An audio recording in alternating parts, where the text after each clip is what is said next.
మన ప్రభువైన యేసుక్రీస్తు త్వరగా రాబోతున్నాడు.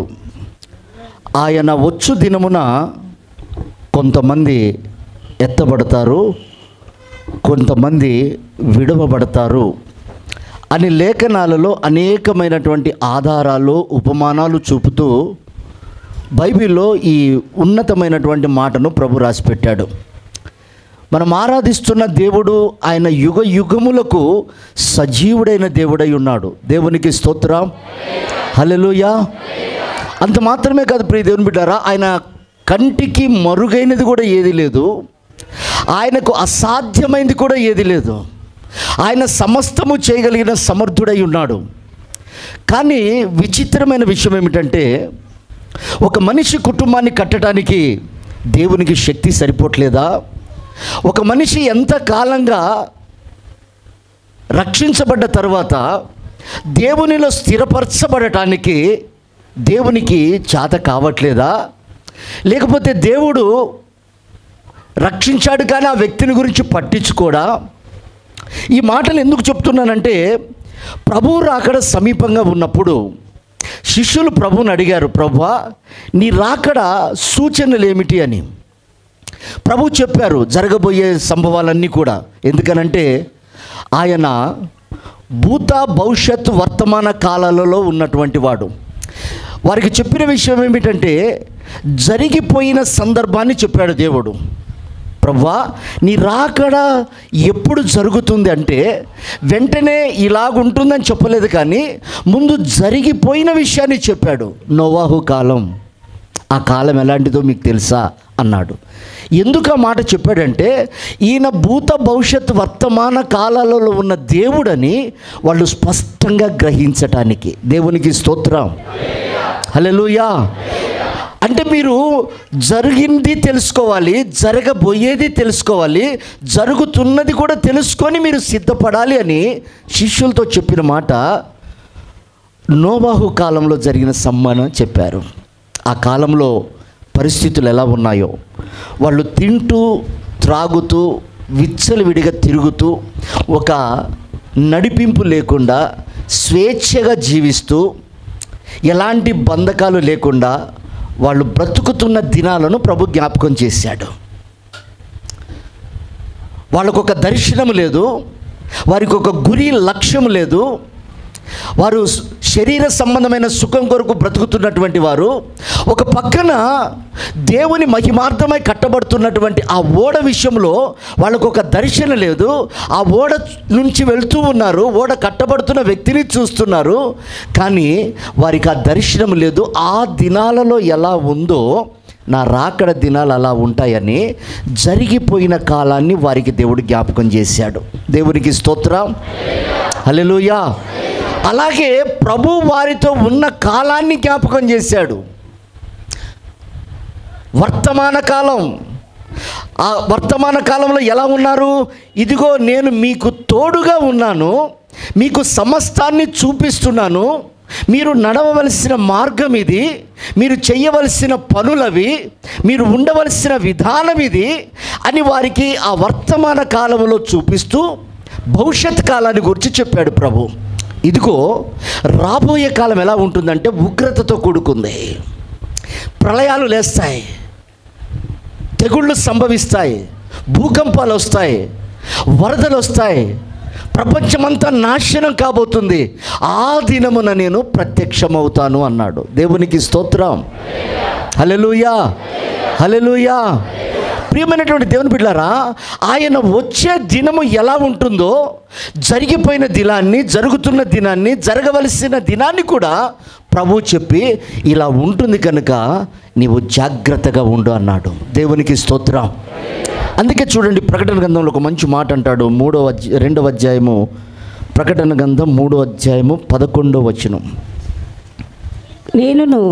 నేను నిన్ను కాపాడేదను, నేను త్వరగా వచ్చుచున్నాను. ఎవడును నీ కిరీటమును అపహరింపకుండునట్లు నీకు కలిగిన దానిని గట్టిగా పట్టుకొనుము. దేవునికి స్తోత్రం. ఇప్పుడు ఒక విషయాన్ని జాగ్రత్తగా గమనించండి. ప్రభువు వచ్చు దినమున ఏవి సంభవిస్తాయో, ఏవి సంభవించాయో, ఏవి సంభవించబోతున్నాయో, ఎలా ఉంటే తప్పించబడతామో అక్కడ శిష్యులకు చెప్పాడు. భక్తుడు అపోస్తలుడైన యోహాన్ రాస్తాడు, ఆయన త్వరగా వస్తున్నాడు, వచ్చు దినమున నీకు కలిగింది అంటాడు. లేనిది చెప్పలేదు, సమకూర్చుకొని చెప్పలేదు, లేదా దాని గురించి నువ్వు ప్రయాసపడు అని చెప్పలేదు. నువ్వేదైతే కలిగి ఉన్నావో దాని గురించే మాట్లాడుతున్నాడు ప్రభు. నీవు ఒకటి కలిగి ఉన్నావు, దానిని నువ్వు గట్టిగా పట్టుకో. ఎందుకనంటే అపవాది అయిన సాతాను దాన్ని దొంగిలించటానికి చూస్తున్నాడు. దేవునికి స్తోత్రం, హల్లెలూయా. అది అపహరింపబడకుండాన్నట్లుగా అన్నాడంటే అది ఎంత విలువైందో మనం జ్ఞాపకం చేసుకోవాలి. ఒక బంగారు వస్తువు మనం నిర్లక్ష్యంగా దాన్ని పడేయం. విలువైన డబ్బును మనం ఎలా పడితే అలా పడేయం. వాటిని ఎలా జాగ్రత్తగా మనం కాపాడుకుంటాం. ఎందుకని? అవి పోతాయని జాగ్రత్తగా జేబులో పెట్టుకొని 4 సార్లు తడుముతూ ఉంటాం, బ్యాగులో పెట్టుకొని 10 సార్లు చూస్తూ ఉంటాం. పొట్లం కట్టిన బంగారాన్ని ఉందా పోయిందా అని 10 సార్లు చూస్తూ ఉంటాం. ఎందుకంటే అవి విలువైనవి. అవి విలువైన వస్తువులు కనుక, వాటితో మనకు ప్రయోజనం కనుక వాటిని మనం జాగ్రత్తగా చూసుకుంటాం.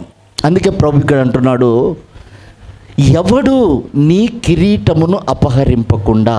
అంటే మనం కలిగింది ఏంటో కూడా ప్రభువే చెప్తున్నాడు. నువ్వు ఒక కిరీటాన్ని కలిగి ఉన్నావు.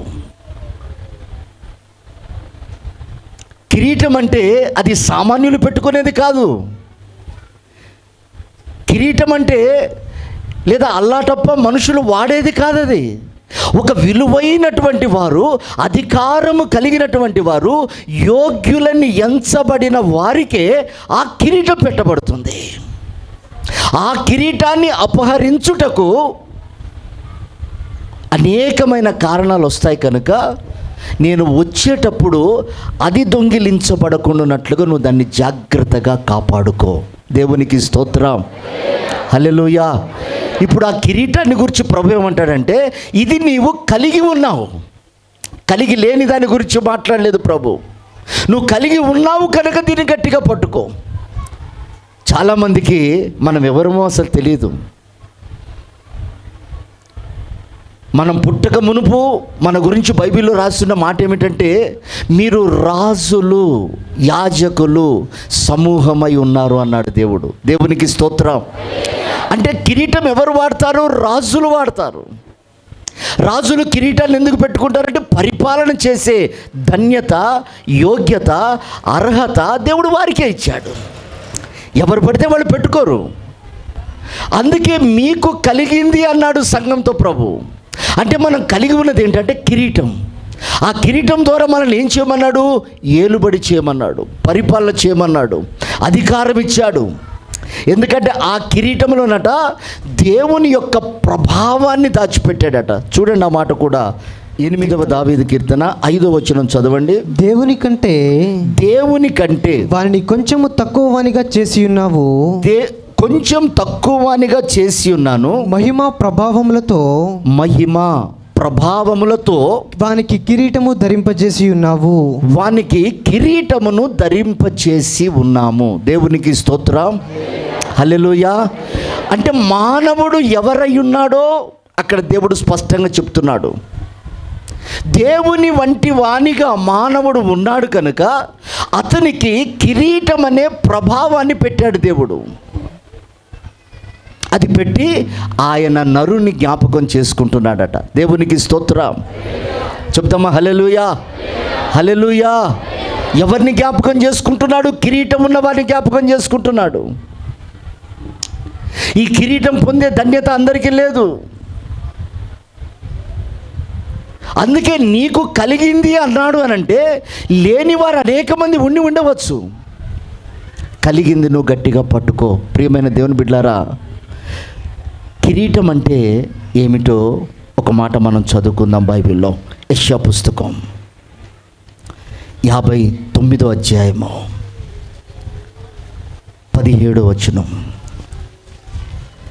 నీతిని కవచముగా ఆయన ధరించుకొనెను.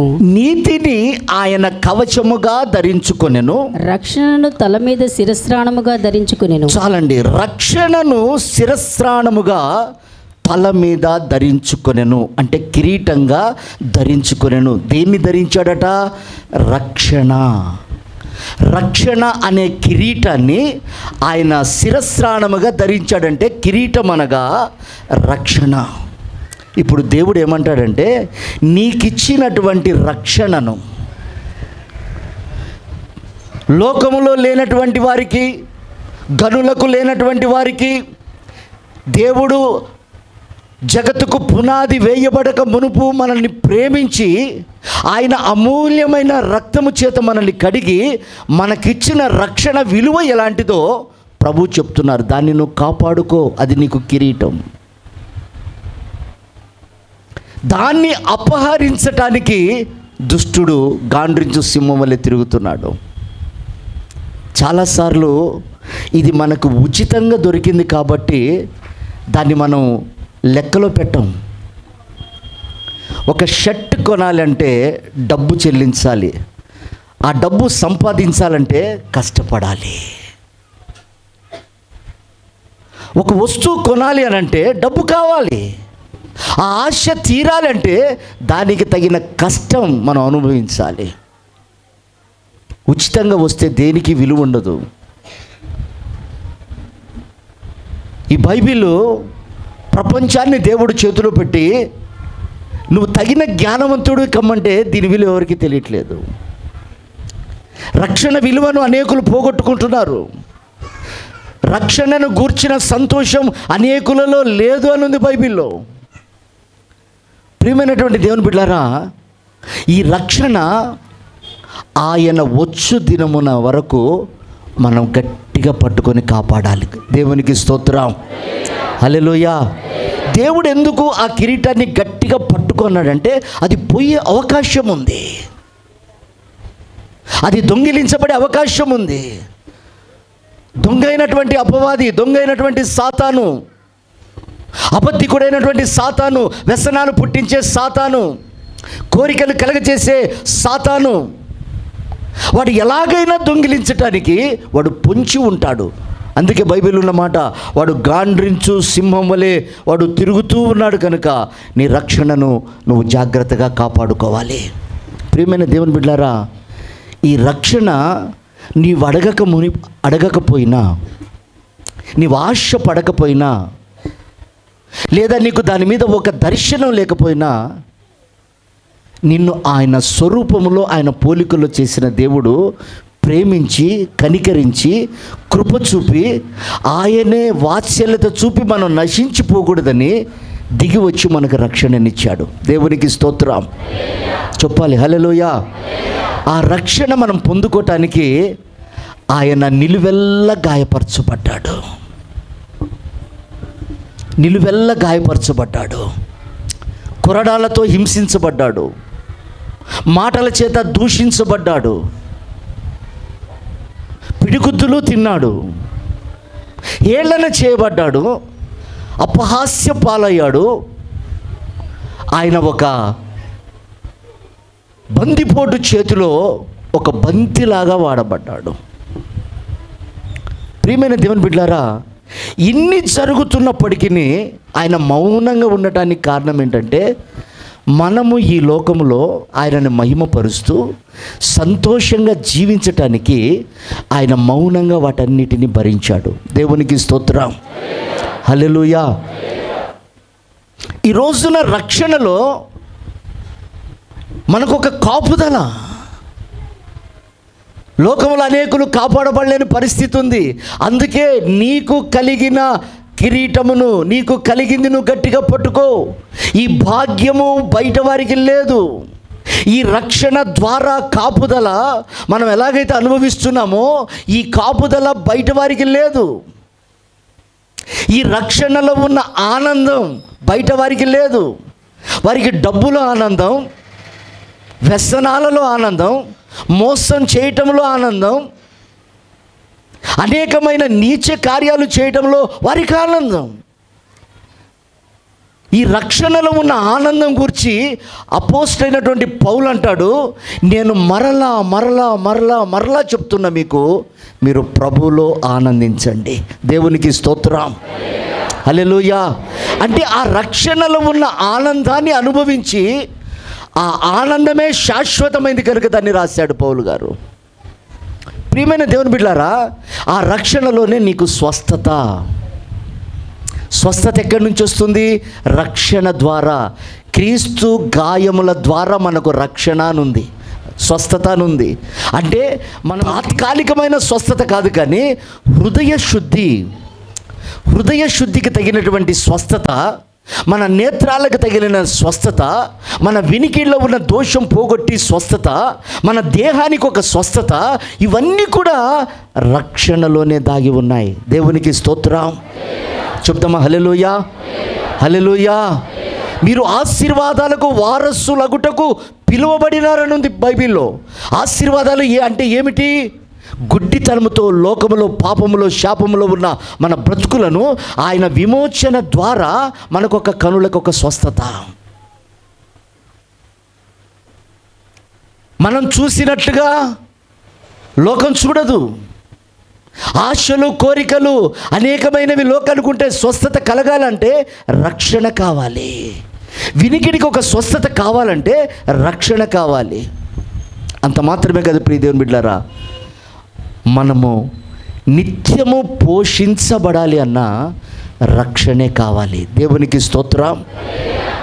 ఆత్మ సంబంధమైన ఆహారం లోకానికి లేదు. ఆత్మ బలపడటానికి లోకములో ఆహారం లేదు. శరీరం బలపడటానికి లోకములో ఆహారం ఉంది. విలువైన ఆహారాలు ఉన్నాయి. కానీ ఆత్మ బలపరచబడటానికి, ఆరోగ్యవంతమైన జీవితం చేయటానికి, ఆరోగ్యవంతమైన కుటుంబం కట్టబడటానికి, ఆరోగ్యవంతమైనటువంటి బిడ్డల్ని కంటానికి, ఆరోగ్యవంతమైన సహవాసం కలిగి ఉండటానికి నీకు రక్షణ అవసరం. రక్షణలో దాగి ఉన్న అద్భుతమైనటువంటి సత్యాలు. ఈ రక్షణను గూర్చి అనేకులు తేలిగ్గా పడేసుకుంటారు. ఎంత చేసినా ఆరోగ్యం బాగోవట్లేదండి, ఎంత ప్రార్థన చేసినా కలిసి ఉండలేకపోతున్నామండి, ఎంత ప్రార్థన చేసినా మాకు అసమాధానం ఏమిటి? ఈ మాటలన్నీ మనం వింటూ ఉంటాం. కారణం ఏంటంటే నీకు రక్షణను గురించిన ఒక దర్శనం లేదు. ఆయన ఎలా హింసించబడితే నీకు రక్షణ కలిగిందో, ఆయన ఎలా అవమానపరచబడితే రక్షణ కలిగిందో. అందుకే నీ ఆస్తిని కాపాడుకోనిలే, నీ కుటుంబాన్ని కాపాడుకోనిలే, నువ్వు సంపాదించింది కాపాడుకోనిలే, నువ్వు బాగా పాటపాడి గణపరచబడ్డావు కదా కాపాడుకోనలేదు, నువ్వు బాగా సేవ చేసావు కదా కాపాడుకోనలేదు, నీకిచ్చిన రక్షణను కాపాడుకో అన్నాడు. దేవునికి స్తోత్రం చెప్తామా? హల్లెలూయా, హల్లెలూయా. ఎవరికైనా ఒకే తీర్పు, నీకిచ్చిన రక్షణ. నువ్వు ఆ రక్షణలో దాగి ఉన్నావా లేదా? ప్రియమైనటువంటి దేవుని బిడ్డలారా, చూడండి, దేవుడు ఆ రక్షణను పోగొట్టుకుంటున్న భక్తులు బైబిల్లో ఉన్నప్పుడు వారిని హెచ్చరించడానికి దేవుడు అనేక మంది ప్రవక్తలను లేపాడు, అనేక మంది యాజకులను లేపాడు, అనేక మంది పరిశుద్ధులను లేపి గద్దించాడు. వారితో కూడా వినకపోతే దేవుడు పశువులు కాసుకునే వారిని లేపి దేవుడు గద్దించాడు, గొర్రెలు కాసుకునే వారిని లేపి గద్దించాడు, వేశ్యలతో గద్దించాడు, పామరులతో గద్దించాడు. ఇవన్నీ దేవుడు చేయడానికి కారణం ఏంటంటే వారు ఎలాగైనా రక్షణలో స్థిరపరచబడాలి. దేవునికి స్తోత్రం, హల్లెలూయా. చూడండి ఆ మాట ఒకసారి, నహూము పుస్తకం 2వ అధ్యాయము 1వ వచనము. నహూము గ్రంథము 2వ అధ్యాయము 1వ వచనం. లయకర్త నీ మీదికి వచ్చుచున్నాడు, నీ దుర్గమునకు కావలి కాయము, మార్గములో కావలి ఉండుము, నడుమును బిగించుకొని బహుబలముగా వానిని ఎదిరించుము. దేవునికి స్తోత్రం, హల్లెలూయా. చూడండి, వాడు కిరీటాన్ని అపహరించుటకు వాడు వస్తున్నాడు అని చెప్తున్నాడు ప్రభు. లయకర్త, అనగా పాడు చేసేవాడు, లయము చేసేవాడు, దుష్టుడైన అపవాది, నీ కుటుంబాన్ని పాడు చేసేవాడు, నీ ఆత్మీయతను పాడు చేసేవాడు, నీ పరిశుద్ధతను పాడు చేసేవాడు, నీ సహవాసాన్ని పాడు చేసేవాడు, నీకున్నటువంటి ఆత్మీయ అనుభవాలను పాడు చేసేవాడు, వాడు లయకర్త వస్తున్నాడు అని ఉంది. ఏం చేయడానికి వస్తున్నాడు? పాడు చేయడానికి వస్తాడు, పతనం చేయడానికి వస్తాడు, దూరపరచడానికి వస్తాడు, నిర్లక్ష్యపరచడానికి వస్తాడు. వాడినట చెప్తాడు, నీ దుర్గమును కాపాడుకొని మార్గములో నిలిచి నడుము బిగించుకొని నువ్వు బహుధైర్యముగా వాడిని ఎదుర్కో అన్నాడు. దేవునికి స్తోత్రం, హల్లెలూయా. ఇప్పుడు నేను అంటాను, దేవా నువ్వే కాపాడొచ్చు కదయ్యా అనొచ్చు కదా. దేవుడి మాటలు ఎందుకు చెప్పాడు? నువ్వు బలము పొందుకొని వాడిని ఎదిరించాలి. వాడిని ఎదిరించడానికే మనకు రక్షణ అనుభవాన్ని దేవుడిచ్చాడు. నీ దుర్గమును కాపాడుకొని అంటాడు. దుర్గము అనగా రక్షణ. చదవండి ఆ మాట కూడా ఒకసారి. కీర్తనల పుస్తకం 89వ అధ్యాయము 26వ వచనం. నీవు నా తండ్రివి, నీవు నా తండ్రివి, నా దేవుడవు, నా దేవుడవు, నా రక్షణ దుర్గము అని. నా రక్షణ దుర్గము. దుర్గం అనగా రక్షణ. అంటే ఇప్పుడు ప్రభు ఏమంటాడంటే, రక్షణను కాపాడుకో. లయకర్త నీ మీదికి వేగిరంగా వస్తున్నాడు. వాడు వచ్చేది ఏదో దోచుకుపోవటానికి కాదు, లేదా ఏదో నాశనం చేయడానికి కాదు, కానీ నీలో ఉన్న రక్షణను తొలగించగలిగితే నీవు అన్ని విషయాలలో పడిపోతావు. నిన్ను బలపరచాలి అన్న రక్షణ ఉండాలి, నీకు దర్శనం ఉండాలన్న రక్షణ ఉండాలి, నీవు స్థిరపరచబడాలన్న రక్షణ ఉండాలి, నీ మనసు కట్టబడాలన్న రక్షణ ఉండాలి, నీకు పరిశుద్ధాత్ముడు బోధించేది నీకు అర్థము కావాలి అన్న రక్షణ ఉండాలి. రక్షణ లేకుంటే నీకు అర్థం కాదు. లోకానికి ఎలాగైతే అర్థం కావట్లేదు, లోకానికి ప్రభువుని గురించిన జ్ఞానం ఎలాగైతే లేదు, ప్రభువులో ఉన్నటువంటి స్వాస్థ్యము, ఆయన నిజదేవుడు, ఆయన రక్షకుడు, ఆయన నేడో రేపో రాబోతున్నాడు అన్న దర్శనం వారికి లేదు. కారణం ఏంటంటే వారికి రక్షణ లేదు. ఒక రక్షణ లేకపోతే, నీవే కాపాడకపోతే జాగ్రత్తగా ఆలకించాలి. నీ కుటుంబాన్ని ఎలా కాపాడుతావు? నీ బిడ్డల్ని ఎలా కాపాడుతావు? ఒక కోడి చూడండి, తన బిడ్డల కొరకు ఎలా పొదుగుతుందో, దాన్ని కాపాడుకోవటానికి ఎన్ని భయంకరమైన పరిస్థితులు ఎదురైనా వాటి మీద దాడి చేస్తుంది. గద్ద తిరుగుతూ ఉంటుంది పైన, ఆ పిల్లలు అక్కడక్కడక్కడక్కడ ఆడుకుంటూ ఉంటాయి, దాన్ని పిల్లలు గమనించవు, వాటి పనులు అవి బిజీగా ఉంటాయి. కానీ ఆ తల్లి కోడి ఎప్పుడైతే దాన్ని పసిగడుతుందో ఒక కూత వేసి వాటన్నిటిని దగ్గరికి తీసుకొని రెక్కల కింద పొదుగుతుంది.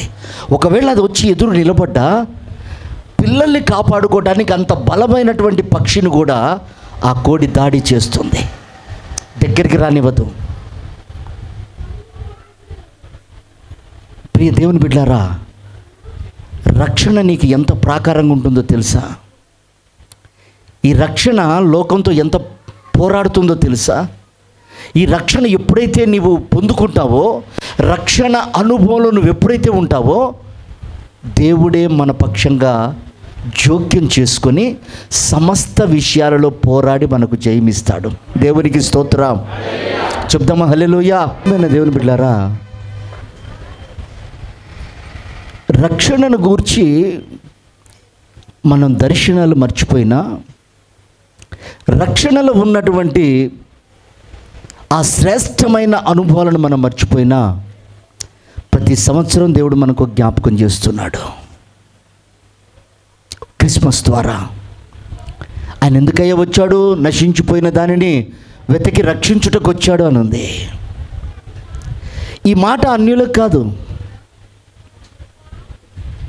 ఆయన స్వభావాన్ని ఇచ్చింది సంఘానికి, ఆయన పోలికనిచ్చింది సంఘానికి, తన అమూల్యమైన రక్తాన్ని కార్చి సంఘాన్ని కొన్నాడు ఆయన. ఎందుకు? ఆయన స్వభావాలను వ్యక్తపరచడానికి, ఆయనకు తగిన జీవితం చేయటానికి, ఆయన కోరినట్లుగా మనం నడవటానికి. చాలాసార్లు ఈ క్రిస్మస్ రాగానే, ఈ పండుగ సమీపిస్తున్నప్పుడు సెలబ్రేషన్స్ చేసుకుంటూ చాలామంది నానా రకాలుగా చేస్తూ ఉంటారు. కేకులు కట్ చేయటం, స్టార్లు పెట్టుకోవటం, కార్డ్స్ పంచటం, కొత్త బట్టలు వేసుకోవటం, నానా హంగామా. ప్రియమైన దేవుని బిడ్డలారా, దానివలన రక్షణ రాదు. మన హృదయము దేవునికి ఇచ్చినప్పుడు రక్షణ కలుగుతుంది. దేవునికి స్తోత్రం. నీ హృదయమును నాకిమ్ము అన్నాడు. జక్కయ్య తన ఇంటిని ఇచ్చినప్పుడు రక్షణ వచ్చింది. ఒక మృతురాలైన కుటుంబంలో దేవునికి ఆ ఇంట్లో స్థానం ఇచ్చినప్పుడు ఆ ఇంటికి రక్షణ వచ్చింది. ఈ రోజున మనము రక్షించబడ్డ ఆ రక్షణ అనుభవాలను, ప్రభు యొక్క గుణాతిశయములను ప్రచురము చేసే విషయంలో, ప్రభు యొక్క ఆ స్వభావాలను వ్యక్తపరిచే విషయంలో మనం తప్పిపోయాము. కనుకనే మరొకసారి ప్రభు మన జ్ఞాపకం చేస్తున్నాడు. దేవునికి స్తోత్రం. రక్షణ కాపాడబడకపోతే మనం ఎన్ని ప్రయత్నాలు చేసినా, ఎన్ని ప్రయోగాలు చేసినా, ఎంత భక్తి చేసినా ఆ రక్షణలో ఉన్నటువంటి ఆ స్వభావాలను వ్యక్తపరచబడకపోతే మనకు నష్టమే కలుగుతుంది, లాభం కలుగుతూ. అందుకే బైబిల్లో ఉంది, ఇంత గొప్ప రక్షణ అంటాడు. చూడండి, బైబిల్లో కొంతమంది భక్తులు చెప్పిన మాట ఏమిటంటే, మేము రక్షణ పోగొట్టుకొని శాపగ్రస్తులమైనాము అని ఉంది బైబిల్లో. చూడండి, విలాప వాక్యాలు 5వ అధ్యాయము 16వ మాట. మా తల మీద నుండి కిరీటము పడిపోయెను. కిరీటము, రక్షణ పడిపోయింది. మేము పాపము చేసి ఉన్నాము, మాకు శ్రమ. మరొకసారి ఆ మాట చదువుదాం. మా తల మీద నుండి కిరీటము పడిపోయింది. మేము పాపము చేసి ఉన్నాము, మాకు శ్రమ. దేవునికి మహిమ కలుగును గాక. అంటే ఇప్పుడు వాళ్ళు ఎలా పోగొట్టుకున్నారా రక్షణనంటే, పాపము వలన అని అక్కడ రాసి పెట్టుంది. పాపం వలన మా రక్షణ పోయింది. వీళ్ళెవరి మాట చెప్పేవాళ్ళు అన్యులు కాదు. ఈ మాట పలుకుతున్నటువంటి వారు రక్షణ లేనటువంటి వారు కాదు. రక్షణ పొందుకొని రక్షణలో ఉన్న ఆశీర్వాదాలు అనుభవించి వాటిని చేతులారా పోగొట్టుకుని వాళ్ళు ఉన్న స్థితిని బట్టి వాళ్ళు మాట్లాడుతున్నారు. మాకు శ్రమ కలుగుతుంది, సమాధానం ఉండట్లేదు, సంపద రాగట్లేదు, జయం రావట్లేదు, నెమ్మది ఉండట్లేదు. వీటన్నిటికీ కారణం ఏంటయ్యారంటే, మేము పాపం చేస్తున్నాం అన్నాడు అక్కడ. పాపం అంటే ఆజ్ఞ అతిక్రమము, పాపము. ప్రియమైన దేవుని బిడ్డలారా, దేవుడు రక్షణనిచ్చింది, ఆ కోటలో మనల్ని భద్రపరుస్తుంది. ఆయన నియమించిన క్రమము చొప్పున మనం నడవాలని. అందుకే స్వేచ్ఛగా బ్రతికి దేవుని ఆజ్ఞను కాదని ఇష్టానుసారంగా బ్రతికి పతనమైపోయినటువంటి నోవహు కాలాన్ని గురించి దేవుడు ముందుగా వాళ్ళకి చెప్పాడు. వాళ్ళంతా ఆశీర్వదించబడిన ప్రజలు. వారి కొరకు రక్షణ దుర్గం ఒకటి కట్టబడుతుంది, రక్షణ ఓడ ఒకటి కట్టబడుతుంది. రక్షణలో దాగి ఉండే అనుభవాన్ని వారికి ఇస్తున్నాను, అయినా వారు దానిలోనికి ప్రవేశింపకుండా వారు స్వేచ్ఛగా బ్రతకడానికి ఇష్టపడుతున్నారు అని నోవాహు కాలం నాటి విషయాలు శిష్యులకు ప్రభు చెప్పాడు. వాళ్ళు రక్షించబడటానికి, రక్షణలో దాగి ఉండటానికి అక్కడ సమృద్ధినిచ్చాడు, కాపరినిచ్చాడు, అక్కడ స్వేచ్ఛనిచ్చాడు. అక్కడ నీకు ఎలాంటి వ్యతిరేకతలు లేకుండా, అవమానాలు లేకుండా ఉల్లాసంగా బ్రతకడానికి ఒక వాతావరణాన్ని దేవుడు ఏర్పాటు చేశాడు. కానీ దాన్ని వాళ్ళు తిరస్కరించారు, జలప్రళయంలో కొట్టుకుపోయారు. ఇక్కడ వీళ్ళు చెప్తున్న మాట, మేము పాపము చేసి రక్షణ పోగొట్టుకున్నాం. ప్రియమైన దేవుని బిడ్డలారా, ఎందుకు వాళ్ళు కాపాడుకోలేకపోయారు? మీకు అర్థమవుతుందా? పెద్ద పాపాల గురించి దేవుడు అక్కడ రాసి పెట్టలేదు. కిరీటం వట్టికినే అపహరించుకు పడిపోతుంది, అది దొంగిలించడానికి అవకాశం ఉంది, దాన్ని దోచుకోవడానికి దొంగ పొంచి ఉన్నాడు. దానిలో ఉన్న శ్రేష్టత, దానిలో ఉన్న విలువ, దానిలో ఉన్నటువంటి ఆ ఆశీర్వాదం నువ్వు తెలుసుకొని దాన్ని కాపాడుకో అని ప్రారంభం నుంచి చెప్పి చివరిలో చెప్పిన మాట ఏంటంటే దాన్ని నువ్వు కాపాడుకోవాలి. దొంగిలించబడే అవకాశం ఉంది. ఇక్కడ భక్తుడు రాస్తున్నాడు, మేము పాపం చేసి కిరీటాన్ని పోగొట్టుకున్నాం. ప్రియమైన దేవుని బిడ్డలారా, ఈరోజు శ్రమల వెనుక, దుఃఖం వెనుక, ఒంటరితనం వెనుక, మనకొస్తున్నటువంటి భయంకరమైన పరిస్థితుల వెనుక మనం తెలుసుకోవాల్సిన సత్యం, ఎక్కడ నువ్వు ఆజ్ఞ తప్పిపోతున్నావు, ఎక్కడ దేవుని మాటకు నువ్వు లోబడట్లేదు, ఎక్కడ దేవునికి నువ్వు అవిధేయుడిగా ఉంటున్నావు. నువ్వు ఈ చివరి దినాల్లో తెలుసుకోగలిగితే దేవుడు నీ సింహాసనాన్ని స్థిరపరుస్తాడు. దేవునికి స్తోత్రం చెప్తామా? హల్లెలూయా, హల్లెలూయా. ఎందుకు దేవుడు ఇంతగా దీర్ఘశాంతం కలిగి ఉంటున్నాడంటే ఆయన ప్రత్యక్షత కలుగు దినం వరకు మనం కాపాడబడుతూనే ఉంటాం. ఎందుకంటే రక్షణ కోటలోనే ఉన్నాం, కానీ ఒక ఆశీర్వాదం లేదు. రక్షణ కోటలోనే ఉన్నాం, ఒక సమాధానం లేదు. రక్షణ కోటలోనే ఉన్నట్లుగా ఉన్నాం, ఒక బలం లేదు. దీనంతటికీ కారణం ఏంటంటే ఎక్కడో ఆజ్ఞలో మనం తప్పిపోతున్నాం. దేవుడు ఏ చెప్తున్నాడు, ఏ తప్పు చేయొద్దన్నాడు, ఎలా మాట్లాడొద్దన్నాడు, ఎక్కడ సహవాసానికి వెళ్ళొద్దన్నాడు, ఎవరితో మనం ఉండకూడదన్నాడు, ఏ స్థలంలో కూర్చోమన్నాడు, ఇవన్నీ కూడా బైబిల్లో ఉన్నాయి. ఈ ఆలోచనలతో నడవద్దు అన్నాడు, ఎలా లోబడమన్నాడు, ఎలా ప్రేమించమన్నాడు, ఎలా విధేయత చూపమన్నాడు.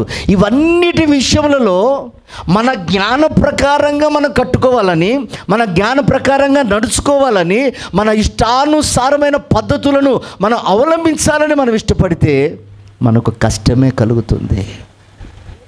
అందుకే వాళ్ళు అన్నమాట, మాకు శ్రమ కలుగుతుంది, బాధ కలుగుతుంది, సంపదన వస్తుంది, అన్నీ బాగానే ఉన్నాయి, కానీ ఎక్కడ కూడా నెమ్మది లేదు అనే మాటలు మనం ఎందుకు వింటున్నామంటే రక్షణను గూర్చిన దర్శనం మనకు కావాలి.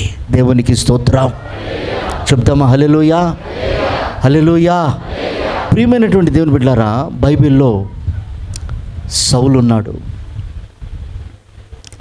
సౌలుకు దేవుడు చెప్పాడు, నీకొక క్రమాన్ని నేను నియమించాను సౌలా. ఏంటిదయ్యా క్రమం అంటే, నీవు నా ప్రజల మీద నువ్వు ఒక అధికారిగా ఉండాలి, రాజువి, నీకు కిరీటాన్ని పెడుతున్నాను, నువ్వు పరిపాలన చేయి, వాళ్ళని ఏలుబడి చేయి, వాళ్లకు నా మహిమ కనబరిచేటట్లుగా నువ్వు అద్భుతాలు చేయి, నువ్వు వెళ్ళిన కాడ నేను జయమిస్తా.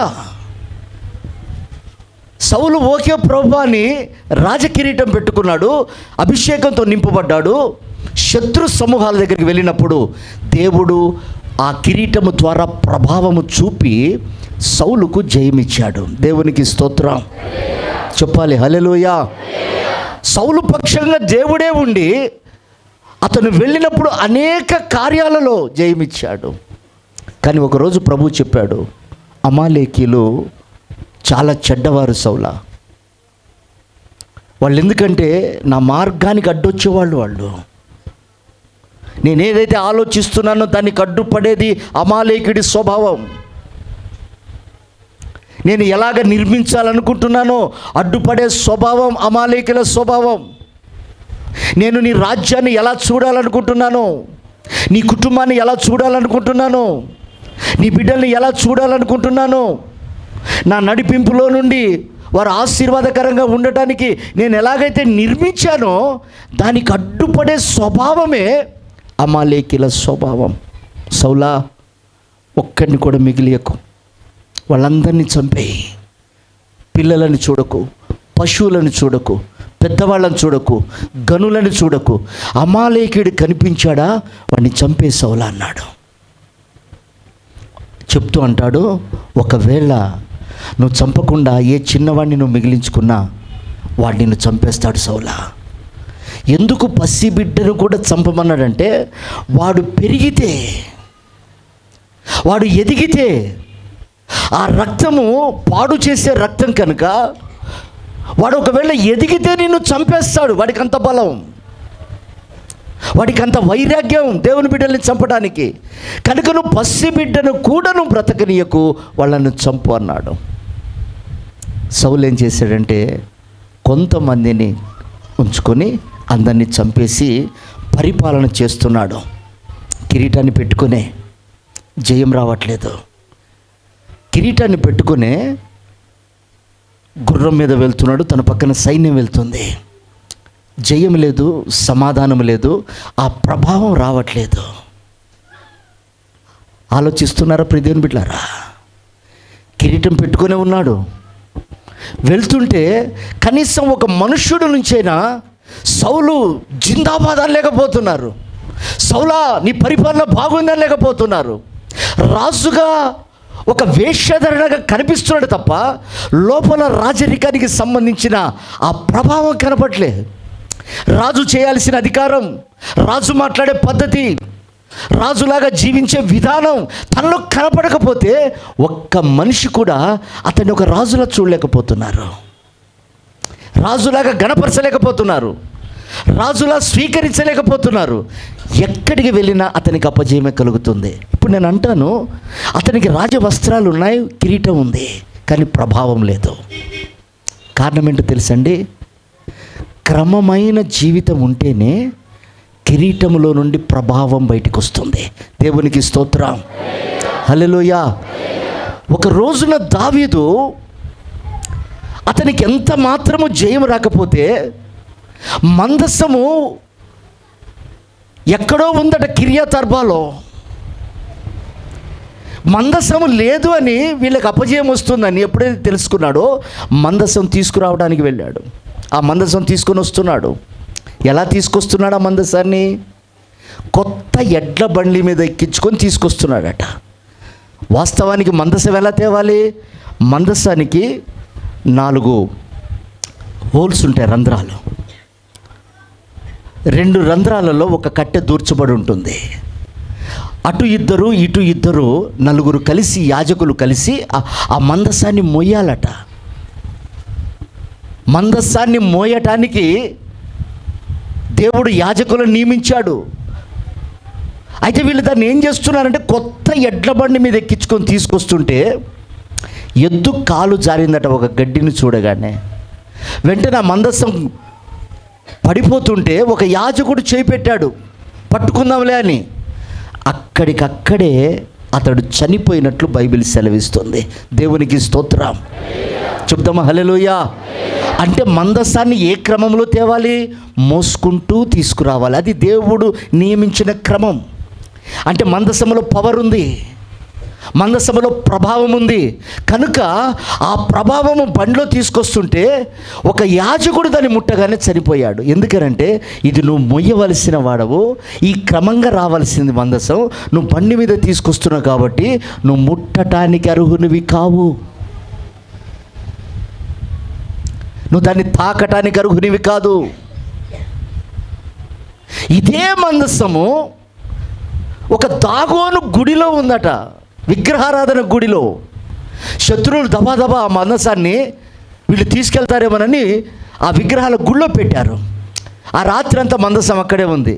తెల్లారేసరికి దాగోను యొక్క దేవత విగ్రహము తెగిపడి దాని తల మొండెము వేరుగా పడున్నాయట. దేవునికి స్తోత్రం, చెప్తామా హల్లెలూయా. ఒక విగ్రహాన్ని కూడా, జీవము లేని ఒక విగ్రహము దేవుని మందస్సము ఎదుట నిలవలేకపోయింది. దేవునికి స్తోత్రం చెప్పాలి, హల్లెలూయా. అంటే అది ఒక మట్టితో చేయబడింది, దాంట్లో ఊపిరి లేదు, అది నిలవటానికే ఒక యోగ్యత లేకపోతే జీవము గల దేవుణ్ణి ఆరాధిస్తూ ఆయన జీవాయువు చేత బతుకుతున్న మన జీవితాలలో ఆ క్రమం లేకపోతే మనం ఎలా బ్రతుకుతాం? ఆ పద్ధతి లేకపోతే మనం ఎలా నిలబడగలుగుతాం? ఒకసారి జాగ్రత్తగా ఆలకించాలి ప్రియదేవుని బిడ్డలారా. ఒక మట్టి విగ్రహము దేవుని ఎదుట నిలబడటానికి దానికి యోగ్యత లేదు, జీవం లేనిదే. అంటే ఆయన ఎంత రోషము గలవాడు ఆలోచన చేయండి. ఆయన ఎంత ఆశ కలిగి ఉన్నాడో సంఘం పట్ల మీరు ఆలోచన చేయండి. ఆయన ప్రాణం విలువ ఎలాంటిదో ఆయన చెప్పకే చెప్తున్నాడు. ఆ ప్రభావం మన మీద పెట్టాడు. అంతటి ప్రభావం కలిగిన కిరీటము ధరించిన సౌలు వెళ్తుంటే ఎలాంటి ప్రభావం బయటికి రావట్లేదు, ఎలాంటి శక్తి విడుదల కావట్లేదు. చాలాసార్లు మనం అలాగే చేస్తుంటాం. ఒక రక్షణను గూర్చిన సంతృప్తి మన గుండెలో ఉన్నప్పుడు నువ్వు పలికే మాట అది 10 మందికి దీవెనకరంగా మార్చబడుతుంది. దేవునికి స్తోత్రం, హల్లెలూయా. సువార్తకు వెళ్ళావా, అక్కడ అనేకమైన ఆత్మలు కట్టబడతాయి. నీవు రక్షణను గూర్చి కిరీటము ధరించి వెళ్ళావా, ఆ ప్రభావం బయటికి రావాలని ఆశపడుతుంటుంది. అందుకంటాడు, నా ప్రభావము వారికి ధరింపజేసి తిని. అంటే ఆ కిరీటాన్ని పెట్టిన దేవుడు మౌనంగా ఉండేవాడు కాదు. నువ్వు ఒక వ్యక్తి గురించి ప్రార్థన చేసినా, ఒక వ్యక్తిని రక్షణలోకి తీసుకురావాలన్నా, ఒక కుటుంబాన్ని గురించి నువ్వు అంగలార్చినా ఆ ప్రభావం బయటికి రావాలంటే దేవుడు ఆశిస్తున్నాడు క్రమమైనటువంటి జీవితం, క్రమమైన జీవితం. ప్రియమైన దేవుని బిడ్డలారా, ఈ సౌలు ఈ అమాలేకీయుని చంపకుండా దాచినందుకు ఒకరోజు అదే అమాలేకీయుడు తన తలను నరికి కిరీటాన్ని చేత పట్టుకొని దావీదు దగ్గరికి వెళ్ళాడు. చూడండి ఆ మాట 2వ సమూయేలు పుస్తకం 1వ అధ్యాయము 8 నుండి 10 వరకు చదువుదాం. నీవెవడవని అతడు నన్ను అడగగా నేను అమాలేకీయుడనని చెప్పి తిని అతడు నా ప్రాణము ఇంకా నాలో ఉన్నది కానీ తల త్రిప్పు చేత నేను బహు బాధపడుచున్నాను. నువ్వు నా దగ్గరగా నిలవబడి నన్ను చంపుమని సెలవీయగా ఇలాగు పడిన తర్వాత అతడు బ్రతకడని నేను నిశ్చయించుకొని అతని దగ్గర నిలిచి అతన్ని చంపి తిని తరువాత అతని తల మీదనున్న కిరీటమును హస్తకంకణములను తీసుకొని నా ఏలిన వాడమైన నీ యొద్దకు వాటిని తెచ్చి ఉన్నాను నేను. చాలండి. ఏం తీసుకెళ్తున్నాడు అమాలేకీయుడు? కిరీటాన్ని. తల నరికి కిరీటాన్ని తీసుకుని వెళ్ళిపోతున్నాడు. ఎవరతడు? అమాలేకీయుడు. ఈ అమాలేకీయుడిని చంపమని దేవుడు ప్రారంభంలోనే సౌలుకు చెప్పాడు. సౌలా, నువ్వు చంపకపోతే వాడు నిన్ను చంపుతాడు. వాడు ఎదిగాడా, నువ్వు చస్తావు. వాడు బలపరచబడ్డాడా, నువ్వు చనిపోతావు. వానికి అవకాశం ఇచ్చావా, నువ్వు చనిపోతావు. జాగ్రత్త, నువ్వు రాజువి.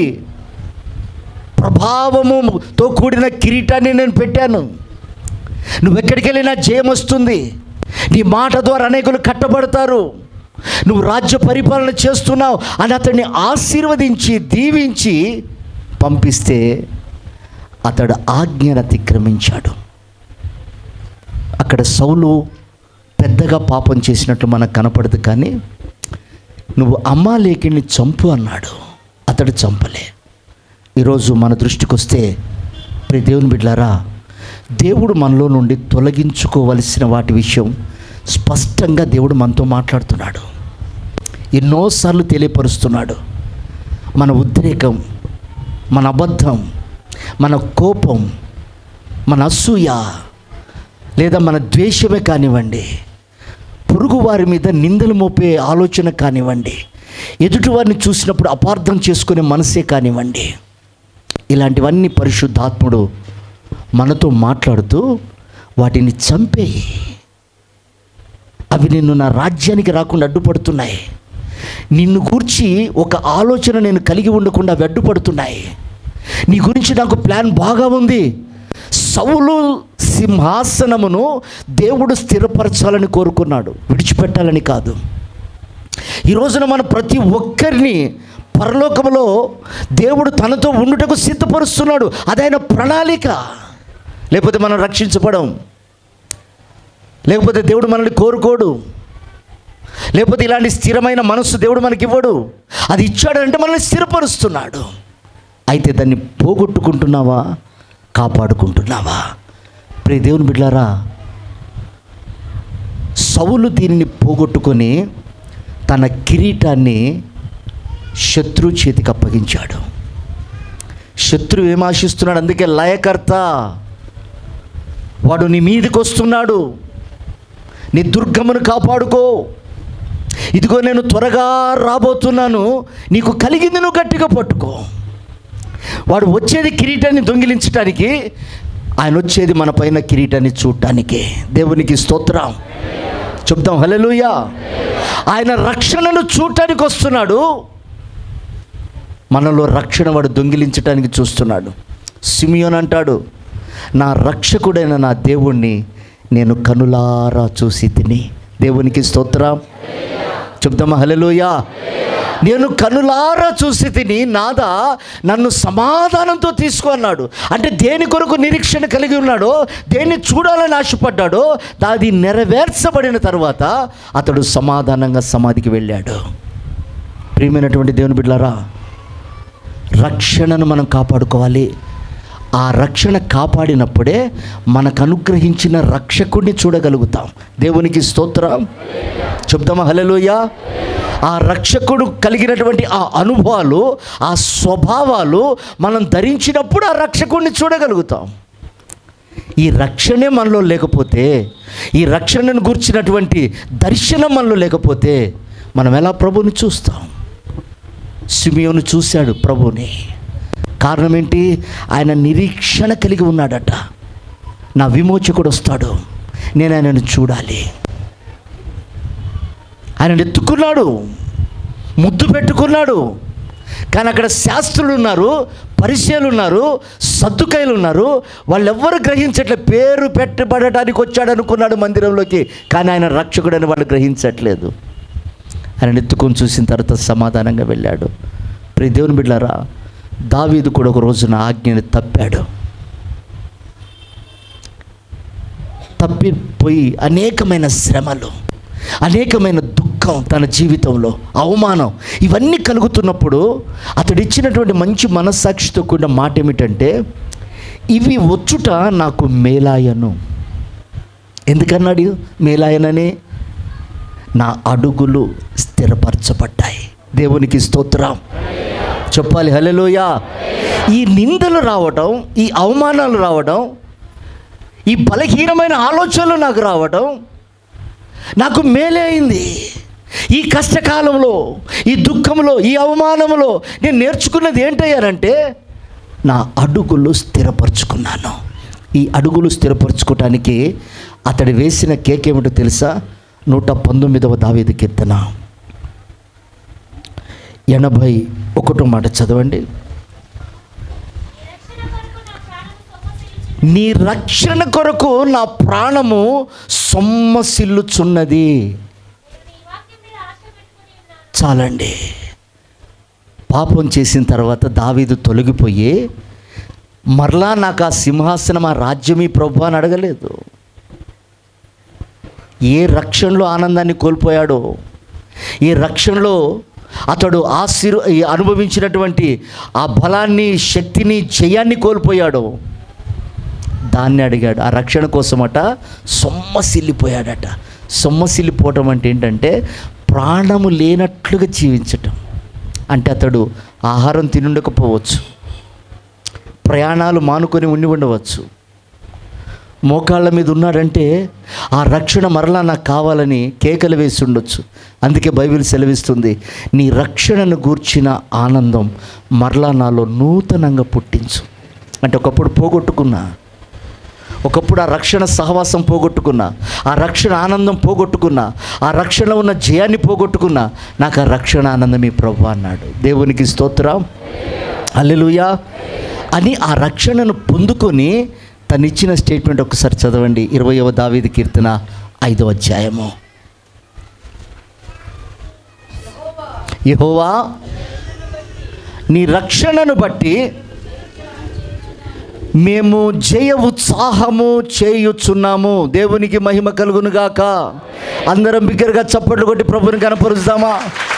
దావీదు ముగింపులో ఇస్తున్న సాక్ష్యం ఏమిటంటే, నీ రక్షణను బట్టి మేము జయిస్తున్నాము. దేవునికి స్తోత్రం. అంటే రాజుగా ఉన్నప్పుడు దావీదు రాజుగా ఉండి జయించలేదు. దావీదు తన బలముతో జయించలేదు. దావీదు తన ఆలోచనలతో జయించలేదు. కానీ రక్షణను బట్టే జయించాలి అన్న విషయాన్ని తెలుసుకొని దాని గురించి తన ప్రాణం పోయేలా ఏడ్చి మరలా రక్షణను కాపాడుకొని అతనిస్తున్న సాక్ష్యం ఏమిటంటే, ఈ రక్షణను గురించి నేను జయిస్తున్నాను. దేవునికి స్తోత్రం. అందుకే ప్రభు ఏమన్నాడు తెలుసా? దావీదుకు చూపిన ఆ శాశ్వత కృప నేను మీకును చూపుతున్నాను. దేవునికి స్తోత్రం. ఇది యెహోవా దొరుకు కాలం, దాన్ని వెతకండి అన్నాడు. ఇది యెహోవా దొరుకు కాలం అంటే రక్షణ దొరుకు కాలం, మరలా తిరిగి నూతనపరుచుకునే కాలం, మరలా సంపాదించుకునే కాలం, మరలా స్థిరపడే కాలం, మరలా చెదరిపోయిన ఆ అనుభవాలన్నింటినీ సమకూర్చుకునే కాలంలో మనం ఉన్నాం. కనుక నేను దావీదుకు చూపిన కృప మీకును చూపుతానన్నాడు. దేవునికి మహిమ కలుగును గాక. హల్లెలూయా. ప్రియమైనటువంటి దేవుని బిడ్డలారా, రక్షణ కోల్పోతే శ్రమ. నువ్వు రక్షణలో ఉంటే సనగవు, నువ్వు రక్షణలో ఉంటే బెదిరిపో, నువ్వు రక్షణలో ఉంటే దుష్టుడు ఎదురుగా నిలబడ్డా నీకు భయం ఉండదు. ఎందుకంటే ఆయన ఒక ప్రాకారంగా మనకున్నాడు. దేవునికి స్తోత్రం. ఆయన ఒక కోటగా మనకున్నాడు. అందుకే మీరు యుద్ధోపకరణాలు ధరించి మీరు వరుసలో నిలబడి ఉండండి. సైన్యాధిపతి అయిన యెహోవా దిగి వచ్చి మీ పక్షంగా యుద్ధము చేస్తాడు అని ఉంది బైబిల్లో. దేవునికి స్తోత్రం. హల్లెలూయా. యుద్ధమైన చేస్తాడు, కానీ వరుస క్రమములో యుద్ధోపకరణాలు ధరించి మనం సిద్ధంగా ఉండాలి. అంటే క్రమమైన జీవితానికి దేవుడిచ్చిన ఆజ్ఞలకు తగినట్లుగా మనం నిలబడగలిగితే చాలు, మన పక్షంగా యుద్ధం చేసేవాడు. ఎంత గొప్ప దేవుడు అండి. ఎప్పుడైనా ఆలోచన చేశామా రక్షణలో ఉన్న గొప్ప సంతోషము, గొప్ప జయము? కనుక ప్రియమైన దేవుని బిడ్డలారా, రాకడ దినాలు బహు సమీపంగా ఉన్నాయి. దేని కొరకు వస్తున్నాడంటే ఆ రక్షకుడిని చూడటానికి. రక్షణ ఇచ్చిన దేవుడు ఆ రక్షణ మనలో ఉందా లేదా? నువ్వు సంపాదించిన ఆస్తిని బట్టి చూడడు, నువ్వు చేసిన గొప్ప పరిచర్యని చూడడు, నీకు ఇచ్చిన రక్షణ. ఆయన వచ్చి అడిగింది కూడా అదే, ఏది నీ తలాంతు? దేశాంతరం వెళుతూ ఇచ్చానే నీకొకటి, ఏం చేసావా తలాంతు? 5 తలాంతులోడు వచ్చి చెప్తాడు 10 సంపాదించానయ్యా అని. మిగతా వాడు వచ్చి చెప్పాడు నేను ఇన్ని సంపాదించానయ్యా అని. ఆ ఒక్క తలాంతు కలిగిన వాడు భూమిలో పాతి పెట్టాడట. దేవుడు దాన్ని అడిగాడు, దేని తలాంతు? వీడికి తలాంతు విలువ తెలియలేదయ్యా. ఇచ్చింది ఎవరో తెలుసుకోలేకపోయాడు. ఈ తలాంతుకున్నటువంటి రెట్టింపు ఘనత ఏంటో తెలుసుకోలేకపోయాడు. 4 వాడు 8 సంపాదించాడు, 2 4 సంపాదించుకున్నాడు. దాన్ని అభివృద్ధి ఏంటో వాడికి తెలియలే, దాంట్లో ఉన్న ప్రభావం ఏమిటో తెలియలే, దాంట్లో ఉన్న ఆశీర్వాదం ఏంటో తెలియలే. వీడిని తీసుకెళ్ళి అగ్నిగుండములో పడవేయండి అన్నాడు. దేవునికి స్తోత్రం. చెప్తామా హల్లెలూయా, హల్లెలూయా. ఆ రక్షణ రెట్టింపు అవుతుందని, ఆ రక్షణ 10 మందికి ఆశీర్వాదకరంగా ఉంటుందని, ఆ రక్షణ మరొకరిని రక్షిస్తుందని ఆ తలాంతు కలిగిన వాడిని గ్రహించలేకపోయాడు. దాన్ని పాతి పెట్టాడట. వాడేమైపోయాడు? ప్రియమైన దేవుని బిడ్డలారా, దేవుడు వచ్చు దినమును అడిగేది రక్షణ. ఆ రక్షణలో ఉన్నటువంటి గుణగణాలతో ఆ రక్షకుడిని చూడగలుగుతాం, లేకపోతే చూడలేం. కనుక సంగమా, మరొకసారి నీ రక్షణ, ఏ బాధల్లో వచ్చి బాప్తీసం తీసుకున్నావు, ఏ దుఃఖములో ఉన్నప్పుడు దేవుడు నీ తలుపు తట్టాడు, ఏ ఒంటరితనములో వేధించబడుతున్నప్పుడు దేవుడు నిన్ను దర్శించాడు, సమాధానము కోల్పోయి నిరాశ నిస్పృహల మధ్యలో ఉన్నప్పుడు దేవుడు నేనున్నానని నీ వెన్ను తట్టాడు. ఆ దినాలు జ్ఞాపకం చేసుకుని మరొకసారి నూతనపరుచుకో. ప్రభు అట్టి కృపతో మనందరినీ నింపునుగాక. మోకరిద్దాం.